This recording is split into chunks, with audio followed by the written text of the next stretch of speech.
இப்போ ஒரு 2 நாளா ஒரு வீடியோ ஒன்னு விஜய் அவர்களை கெட்ட வார்த்தையில பேசுற மாதிரி ஒரு வீடியோ ஒன்னு வந்துட்டே இருந்துச்சு. நிறைய பேர் அனுப்பி எனக்கு பேச சொன்னீங்க.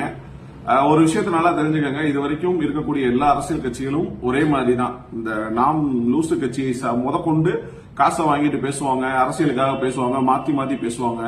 அவங்க கட்சியில 90% ஆண்கள் மட்டும்தான் இருக்காங்க. ஆனால் தமிழக வெற்றி கழகத்துல அப்படி கிடையாது. சரிபாதிக்கும் மேல பெண்கள் இருக்கிறதுனால நம்ம சில வார்த்தைகளை பயன்படுத்தக்கூடாது. அதாவது ஒரு மனிதனை அவதூறு பரப்புவதற்காக பல விஷயங்களை கையாளுவாங்க.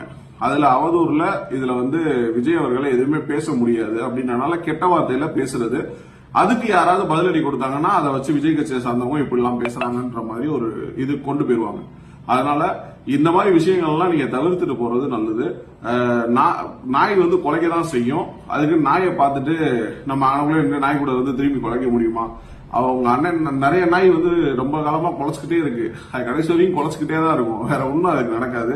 அதனால அதை பத்தி யோசிக்காம மாற்று அரசியல் சிந்தனையை, மக்களுக்கு தேவையான அரசியலை நீங்க அடுத்த கட்டத்துக்கு எடுத்துட்டு போங்க. அதை விட்டுட்டு இந்த மாதிரி விஷயங்கள்லாம் யோசிக்காதீங்க. நன்றி.